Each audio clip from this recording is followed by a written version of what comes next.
અન્નમાં fashion ન હોય. ઓછામાં ઓછું ભારતમાં અન્નના મહત્ત્વને સમજવું જોઈએ.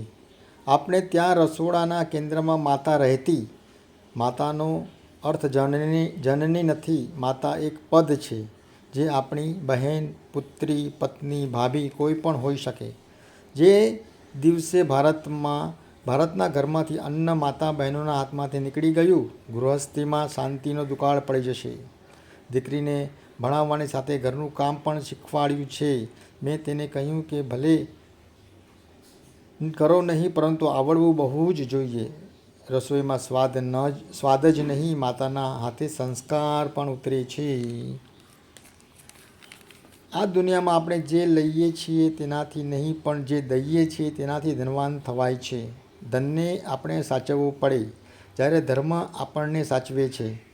માનવીનું શાનપણ 2 વાક્યમાં સમાઈ જાય છે: રાહ જુઓ, આશા રાખો. મારા મર્યા પછી પાછળવાળાનું શું? આ ચિંતામાં ને ચિંતામાં આખી જિંદગી સુધી પૈસા પાછળ દોડી રહેલા માણસને ગુરુ કહે છે. દોસ્ત, મર્યા પછી પાછળવાળાનું શું થશે એની ચિંતા કરવાને બદલે મર્યા પછી આગળ તારું શું થશે એની ચિંતા કરતો જા. તારું જીવન અને મરણ બંને સુધરી જશે. ગંભીર માણસ કેવો હોય છે? વગર વિચાર્યું કામ ન કરે. વિચાર્યા વગર બોલવાની ઉતાવળ ન કરે. સ્વ પરના અહિતનો વિચાર પહેલાં કરે, તે પછી જરૂર હોય તો જ બોલે ને તે પણ તોડીને બોલે. જેને વિચારવાની ફુરસદ જ ન હોય તે ગંભીર ન બની શકે.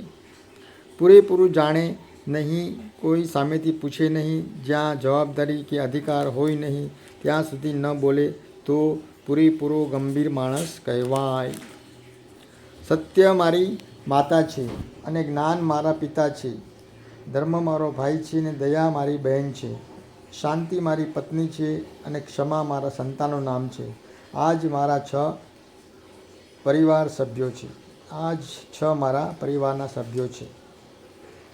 આપણે પ્રકૃતિનું પોષણ નહીં, પરંતુ દોહન કરવાનું છે. જે લોકો પ્રકૃતિનું પોષણ કરે છે તેને પણ તે માફ કરે છે. જો કે તે બધા માટે કાયદા છે.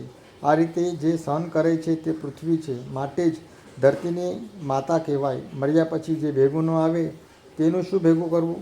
આપણે અપરાધની પરંપરા સર્જી છે, પણ ધરતી માતા એ અપરાધની ઉપેક્ષા કરે છે અને એ અપરાધને અપરાધ નથી ગણતી. એટલા માટે ધરતીનું એક નામ છે ક્ષમા.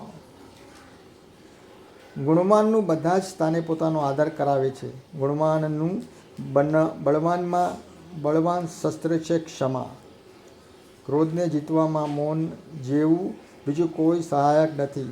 વર્તમાનની ઉપેક્ષા કરે છે તે બધું જ ખોઈ દે છે.